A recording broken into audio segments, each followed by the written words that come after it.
Hello YouTube, it's your boy Nathan coming to you to do another recap video. Today we are talking 90 Day Fiancé Season 10, Episode 18, Happily Ever Afters.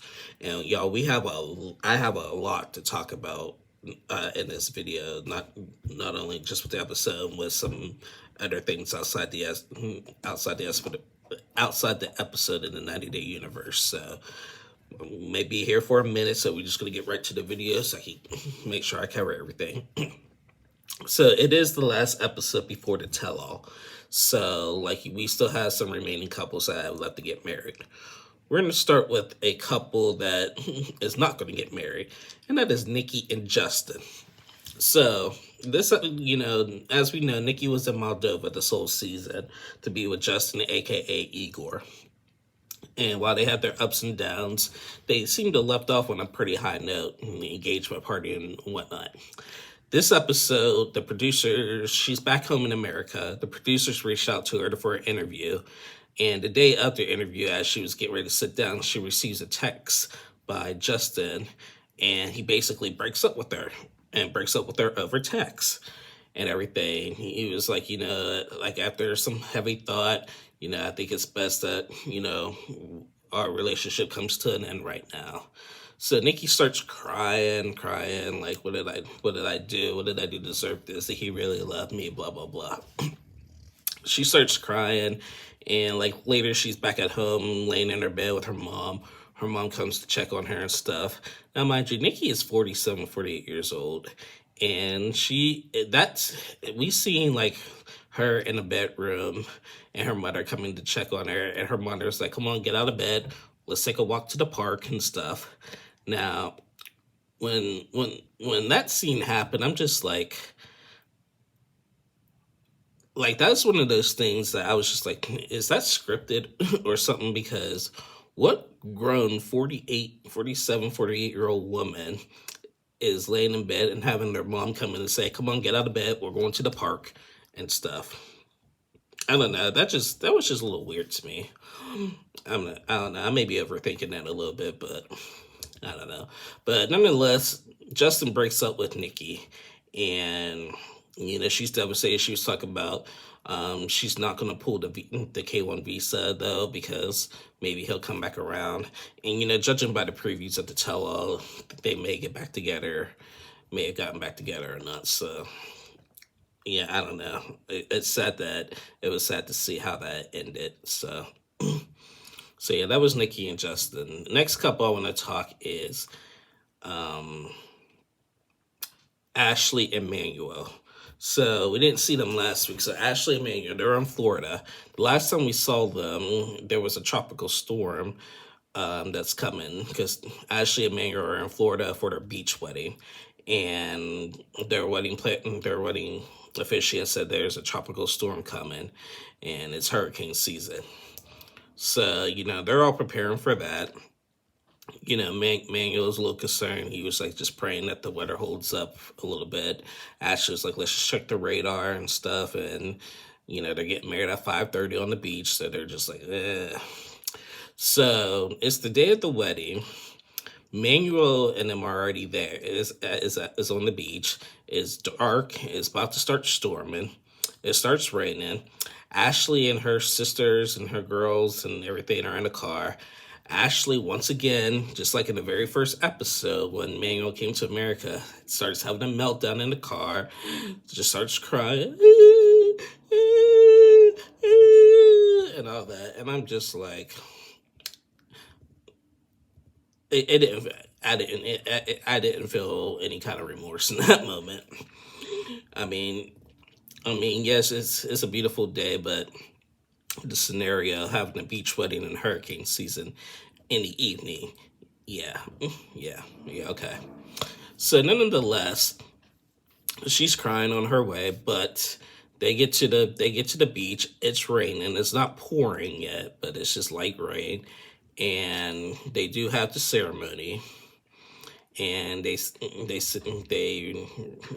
their vows and everything, and they got married. So congratulations to Ashley and Manuel. with all the fighting over money, the hanky panky in public bathrooms, you know, and Ashley being a witch has led to them getting married. So kudos, Ashley and Manuel got married. Next couple I'm going to talk is Sam and Citra. So they actually got married last week. But in this episode, they wanted to spend their first night together. However, Citra's sisters, where they had the wedding, it was in the middle of nowhere, and like the place that they rented for the weekend and stuff, it's something that they're not used to in Indonesia. So we seen it in this episode. They open up the episode with Sam and Citra's sisters all in one bed, and we're just like, wait, what? What's going on? And these girls had the nerve to say, well, we were scared of ghosts. Like, ghosts? And Citra was like, yeah, ghosts. Like, we were thinking that since we're in the middle of nowhere, we thought that somebody was going to come with a chainsaw and kill us in our sleep or whatever and everything. And we were just thought we would hear noises and stuff. And I was just like, okay. Okay, if you believe, okay. Okay, I understand to an extent, but I understand. So Sam and Citra, they talked one more time with Citra's father, and Citra's father said, you know what, I accept you, man, please, no more drugs. No more drugs. Now, it's shown that Sam did file his paperwork for his diversion again, and he has to wait like 6 weeks to see a judge to determine if he goes to jail or not. We'll probably figure out, he'll probably mention that, not to tell all. Maybe he went to jail, maybe he didn't, but we'll probably get a final answer on that. But nonetheless, Sam and Citra, so after, Citra's family left, finally, Sam and Citra had their first night together, and they were intimate, and yeah, and Sam said that it was pretty quick because it was a whole build-up, if you know what I mean. So, but yeah, they both were waiting for that. They consummated their marriage, so I'm happy for them. Congratulations to Sam and Citra. So that was them. Next couple I'm going to talk is Rob and Sophie. So Rob and Sophie, they went to Santa Barbara for their wedding. We know Sophie's mom is there and she has her doubts. It's the day before the wedding. Sophie started getting some stomach cramps and everything, but she's going along with it. We seen Rob's friends, Tarai, his other friend. Remember, I know Tarai from another show. It's just a small world. So they also, just like Ashley and Manuel, Rob and Sophie had a beach wedding. At least this one had clear skies. They had their beach wedding, and it was nice. They got married, and yeah, it was nice. Rob actually showed some tears of joy, and Sophie was surprised to see that. And yeah, that's all I can say about that. They were the couple who I was kind of concerned about. I didn't think that was gonna make it, but they made it. So they proved me wrong. And speaking of proving me wrong, let's talk Clayton and Annalie, who really proved me wrong. The last couple of weeks I've been saying Annalie needs to grow up. Annalie should have not took that argument so deep into heart on her wedding day. She was 30 minutes late. We're thinking she about to be a runaway bride.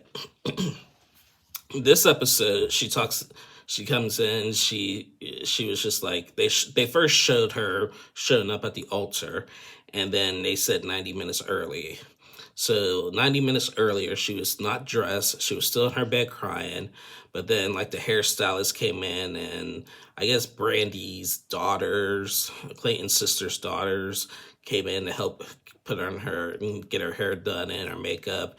And Annalie was like, we're going to have fights, but I'm not going to throw away this relationship. After I talked to my mother, I felt a little bit better marrying Clayton. So they get her ready. After 30 minutes, she shows up at the altar, and they got married. And it was a beautiful ceremony. They're the only couple that they actually showed the reception to. And after they got married and had the reception, Clayton surprised Annalie with this kind of Peruvian dance and everything. And Annalie was so surprised about that, and she really enjoyed that, which was pretty cute, pretty awesome. I didn't see no alpaca or llama or nothing that they originally wanted, but yeah, it was a beautiful wedding. And they were the only couple that we got to see, well, other than Sam and Citra, they were the other couple that we got to see after the wedding. So after the wedding, they're back at the house. Clayton's mom, she's like, "I'm ready to move out now," basically. But they're back at the house. Where they live. Clayton is playing his video games. I'm like, oh, here we go. It's back to reality. He's back on the video games and stuff. And Annalie was like, "Clayton, I have a wedding surprise for you. I'm ready to tell my dad that we are married." And we just like, uh-oh, uh-oh, uh-oh. So she was like, "Here's how I'm going to do this. I'm going to call him. I'm first going to tell him that you're my boyfriend. Then I'm going to say that we got married." And we're just like, uh-oh, uh-oh, uh-oh. So, and she did just that. So she called her father, "Hola, ¿cómo estás? My papa," and all that. And, Annalie got a little bit emotional saying this. She was like, "I got something to tell you." And she's like, "I have a boyfriend. Here he is. And then another thing is, we're married." And once she said that they were married, he broke down and cried and left the call. And I guess Annalie's sister was there with them and said, "You just hurt his feelings, so you have to give him some time. Maybe he'll call you back." And so Annalie got a little bit emotional. My thing about that is, like I said, we've seen it last season with Patrick and Thais. Patrick would not marry Thais until she would tell her father. And I think that Annalie should have told him before they got married. And I still say that I'm glad that she finally did tell her father that she's married, but it should have been before they got married, clearly. And if I was Clayton, I would have been like, we are not doing this. You're going to tell your father. If it came out as controlling, he should have done what Patrick did. This is not cool. We're going to tell your father that you're getting married, and that's that. Because if you're not, then I'm not going to marry you. Knowing how Annalie is, she probably would have took that as a threat and really would have gone back to Peru.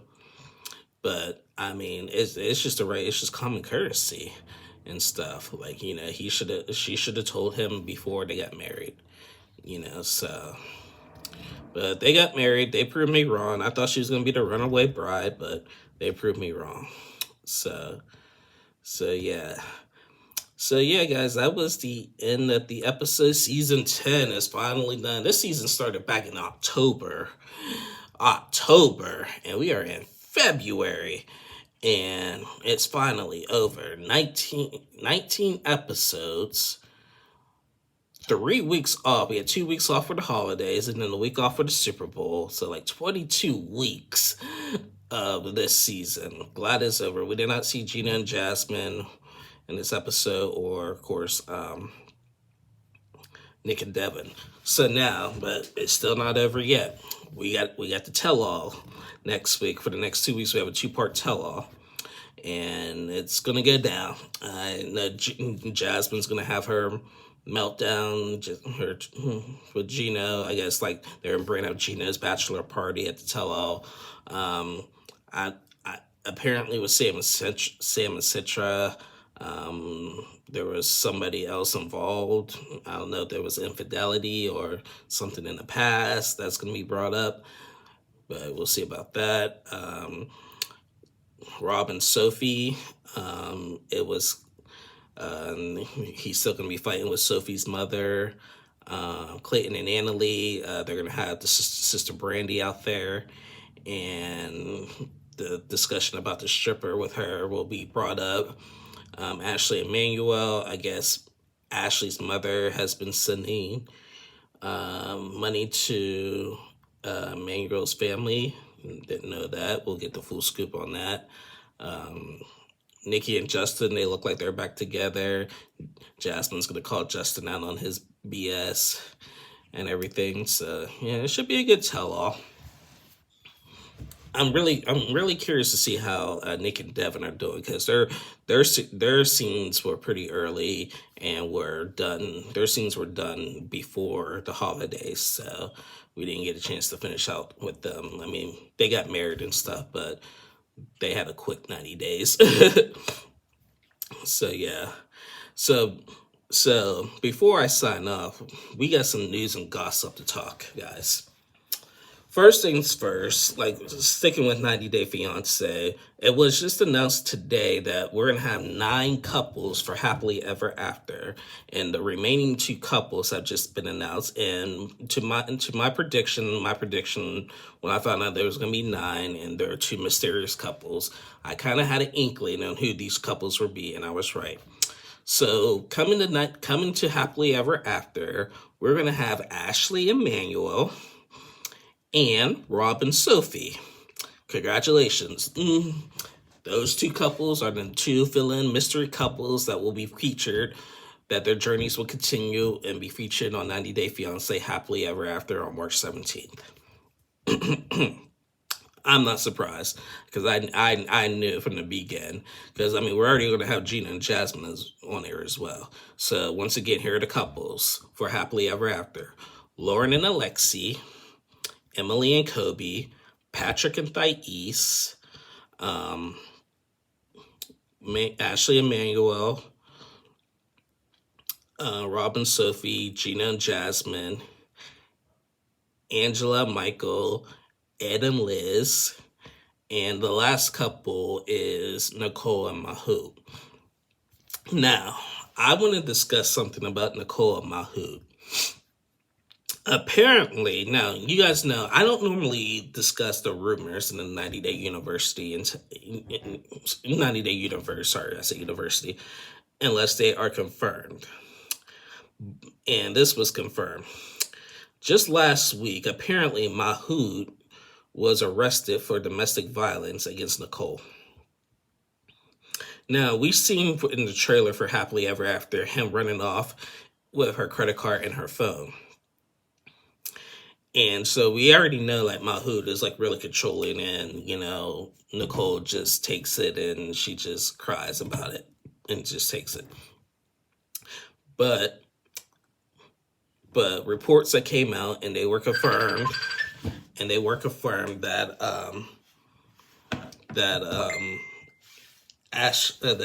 that Mahout was arrested for domestic violence. He is out on bond. He got out the day he got arrested. He did get out on bond and stuff, and he will go to court in March. Now, we were trying to see, since Happily Ever After, we're not sure if that part was filmed. I mean, because the trailer is already out. I mean, they could still film, like, now, between now and the end of the season, but we're not sure if that is filmed. But there were some rumors to speculate that could possibly be Nicole and Mahout be taken off of Happily Ever After now. I mean, because we got 9 couples. This is going to be the first season we got 9 couples on a season. Like, the max I ever seen was 8, and they usually just have 6 or 7. And we're going to have 9 this season. And so with this report coming out, don't be surprised if they decided to take off Nicole and Mahout on Happily Ever After, which I think they should, because we got plenty of fill-ins. Fill-ins, not villains, fill-ins for them. I just can't believe it. Well, I'm not surprised, but I'm just sad. I'm just sad for Nicole, because I never liked Mahout, and this is the number one reason why. I think he is mean, he's judgmental, he's controlling, now clearly abusive and stuff. And he's in he with him being in America, he's in for a rude awakening. He could get away with that stuff in Egypt, but he ain't gonna get away with that stuff here in America. So yeah, that's the news on Nicole Mahood. And the last thing I want to talk about is something that also happened last week that I'm sure everybody knows about this because everybody's fuming about this in the 90-day universe. Y'all remember Brandon and Mary from this past season of 90 Day Fiancé The Other Way.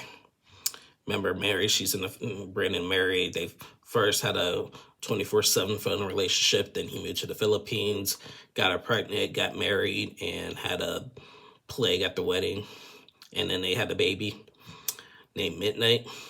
Well, a report came out last week that there was a possibility that Mary may have colon cancer, and she was feeling a certain type of way and stuff, and I guess Brandon and Mary started a GoFundMe page like to help her go through that.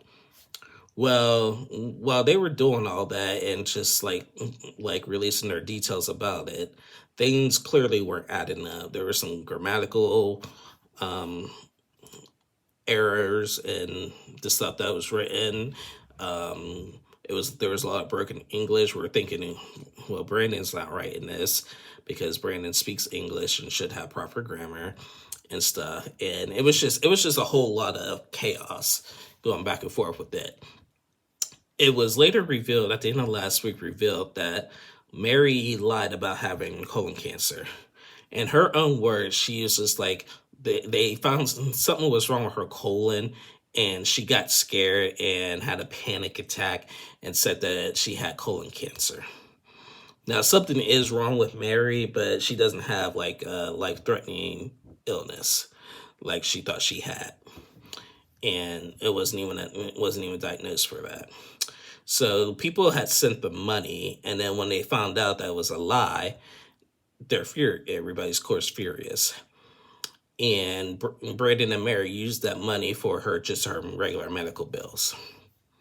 Now, for her to think that is like, when it comes to cancer, that is a very, very sensitive topic. Like, you don't play when it comes to cancer. I lost family members due to cancer. Cancer is no joke, and once again, colon cancer. If you had colon cancer, then you would be really like weak and wouldn't be able to do much and everything. And once it goes to your colon, then there's really nothing they could do. That's like second to your bones, basically. Once it goes to your colon or your bones, that's it. So fans were outraged by the fact that it was a lie. And like I said, I don't normally report like the news and gossip in the 90-day universe unless it's like 100% confirmed. But, these two things with Mahood's arrest and Brandon and Mary's little colon cancer scheme, like, I had to discuss. And for future reference, I may make a decision. If neither one of these couples came back to the show, I will not cover them. I mean, I don't like boycotting because of an incident, but that's just Brandon and Mary.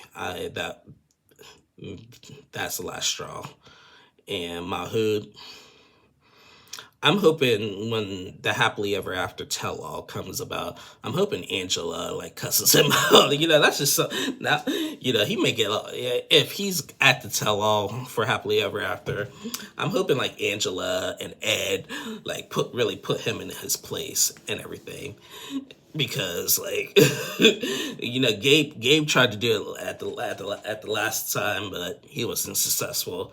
But Mahood ain't gonna put. Man, I just can't stand Mahood, and it's gonna be cringe-worthy. It's gonna be really cringy to watch him this upcoming season.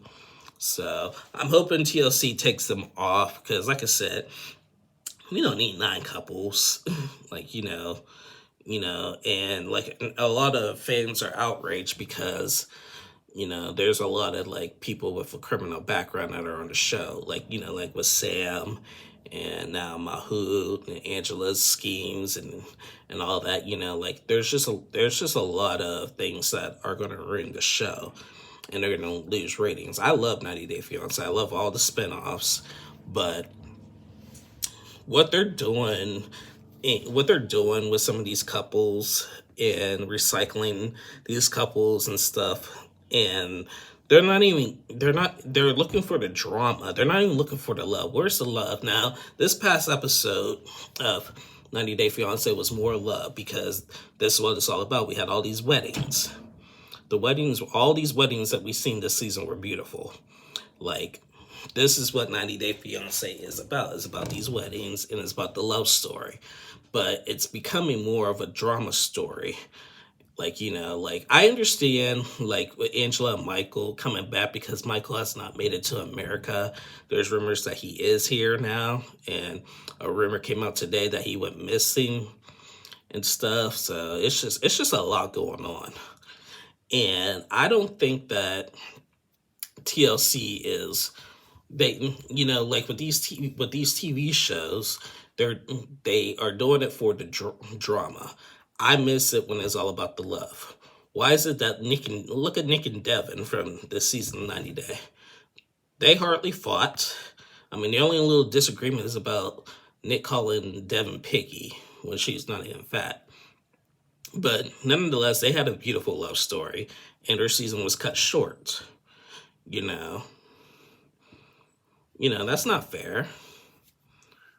That's not fair at all.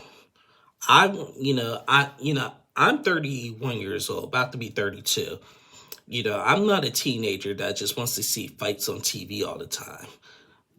No, we are grown. We are grown now, and the world is a scary place. And TLC, and especially in the 90 Day universe, we're traveling all around the world. There's been like 50 countries featured has somebody that on 90 Day Fiance has had somebody from at least 50 countries featured on the show, and it's broadcasted over 120 countries around the world. So with this show in particular, it definitely should be more about the love.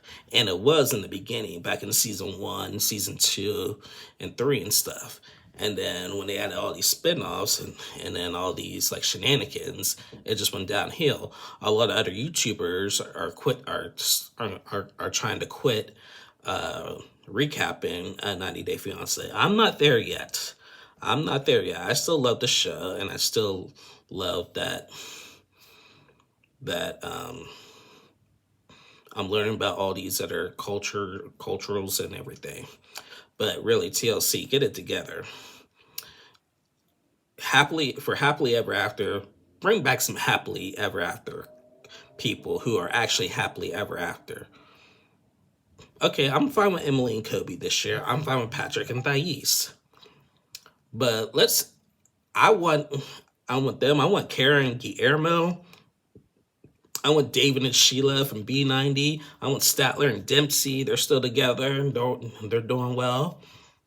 I want Gabe and Isabel.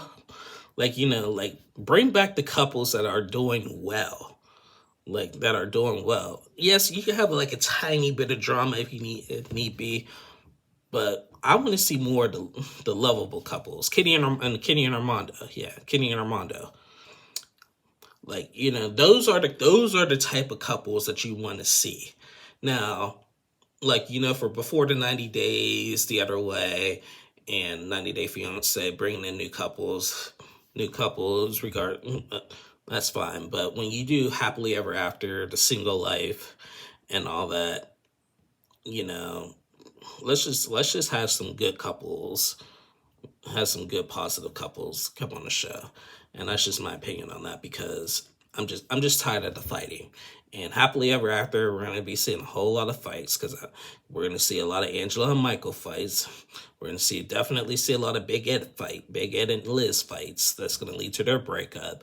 We're going to see a lot of Gina and Jasmine fights. Jasmine's crazy. Ashley and Manuel, they're not done. Rob and Sophie, they're gonna still be going at it. Like, make you know, and then like Patrick and Thais, like they're gonna be battling with John. I don't know what Emily and Kobe are gonna be fighting about. They got kids, or Lauren and Lexi, they got kids. So it's just gonna be a fighting season, a draining season, happily ever after. Yes, I'm covering it, but if I stop, y'all know why. But anyway, I'm done rambling. Those are the news and gossip. That's the recap, guys. Yeah, this is a longer video than normal. Anyway, guys, that is it. I'll be back on tomorrow to recap the single life. So please like and subscribe to my channel, and I'll see y'all again soon. Have a good one. Bye-bye.